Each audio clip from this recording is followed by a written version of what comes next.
सामाजिक न्यायमंत्री संजय शिरसाट साहेब आपल्यासोबत आहे, आपण त्यांच्याशी बोलणार आहोत।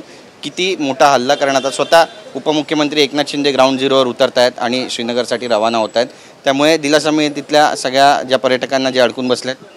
बघा, दिलासा द्यायचं काम हे आपलं आहे। हा कोणा व्यक्तीवर हल्ला नाही, हा भारतावर हल्ला आहे। म्हणून अशा वेळेला प्रत्येक भारतीयाने धावून गेलं पाहिजे, मदत केली पाहिजे आणि राजकारण नाही। हो, अमेरिका रशियासारखा देश जो या हल्ल्याचा निषेध करतो, जो आपल्याला सपोर्ट करतो, मग आम्ही भारतीय मागं का राहू शकतो? आमचं काम आहे अशा वेळेला संकटात असलेल्या प्रत्येकाची मदत करणं, आणि ते आम्ही करायचा प्रयत्न करतो। नक्कीच आपण पाहतोय की या सगळ्या घटनेचं कुठेतरी राजकारण होतं असं तुम्हाला वाटतं? कारण ज्या पद्धतीनं ट्विट केले जात आहेत, संजय राऊत तर राजीनाम्याची मागणी करतायत केंद्रीय गृहमंत्र्यांच्या, अमित शहांवरती पण त्यांनी टीका केलेली आहे, आणि शिवसेना एकनाथ शिंदे यांच्यावर पण ते टीका करतात, म्हणतात की ज्या पद्धतीनं पक्ष फोडला, शिवसेना फोडली, त्याच पद्धतीनं गुवाहाटीला गेले, तसेच ते श्रीनगरला का जात नाही, तिथे मदत का कार्य करत नाही? त्यांनी आणखीन डोळे उघडून पाहिलेले नाही सर्व काही। आणि या मूर्ख लोकांना अशा वेळेला राजकारण कसं समजतं? कोणतं राजकारण केलं पाहिजे? कुणाच्या राजीनाम्याची मागणी करायची ही वेळ आहे का? पहिलं मदत कार्य काय, आपल्याला बदला कसा घ्यायचा आहे, कसं केलं त्या लोकांनी?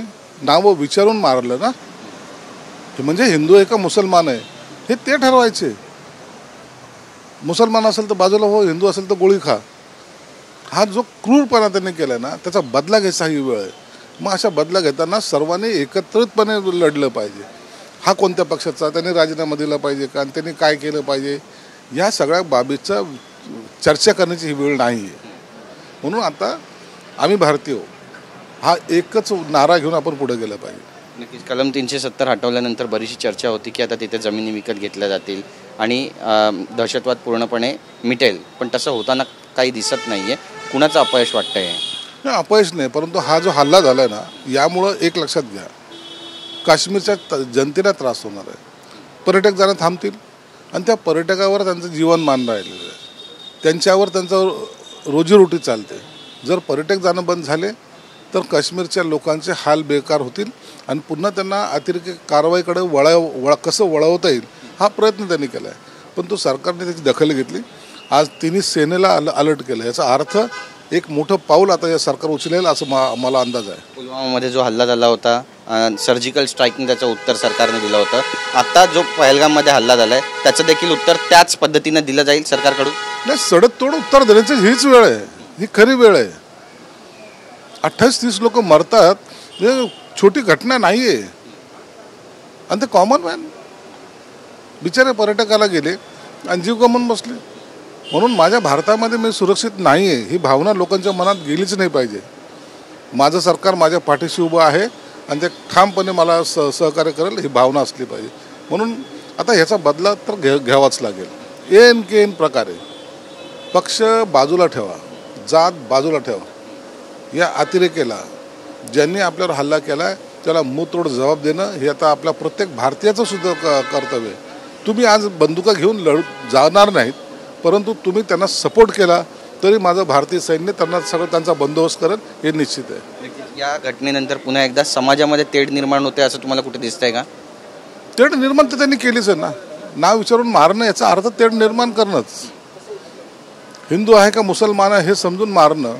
26/11च्या हल्ल्याला आम्ही कधीही जातीचा रंग दिला नाही, परंतु इथं जात पाहून मारणं हे खऱ्या अर्थानं जातीवादाचं बीज पेरण्याचं काम पाकिस्तानने केलेलं आहे।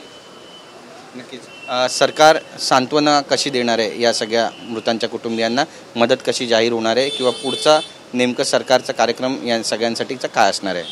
मदत तर सरकार जाहीर करेल, त्याबद्दल नो डाऊट, त्यांना वाटेल ते सहकार्य करेल, परंतु ही घटना सरकार विसरणार नाही।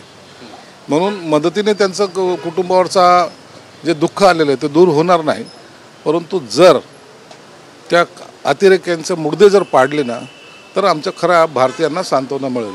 या घटनेमागे काही राजकारण वाटतंय तुम्हाला, आणि जे राजकारण करू पाहतात त्यांना काही सल्ला? हे राजकारण करण्याची वेळ नाही आहे। मूर्खासारखं प्रत्येक गोष्टीला राजकारणामध्ये काउंट करू नका। ही देशाच्या वर आलेलं संकट आहे, या संकटाला समोर जाण्यासाठी प्रत्येक भारतीयाने, मी पुन्हा सांगतोय, प्रत्येक भारतीयाने संघटित होऊन याचा मुकाबला केला पाहिजे आणि सैन्याला एक बळ दिलं पाहिजे।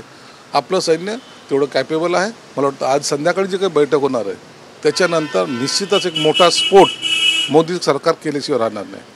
बातचीत केल्याबद्दल. तर संजय शिरसाट यांनी एक मोठा भाकीत केलेला आहे. संध्याकाळी जी बैठक होईल त्यानंतर मोठा गौप्यस्फोट होणार आहे. नेमका हा गौप्यस्फोट काय असेल पाहणं महत्त्वाचं ठरेल. कॅमेरा पर्सन मनीष विचारेसह गिरीश गायकवाड, TV9 मराठी, मुंबई.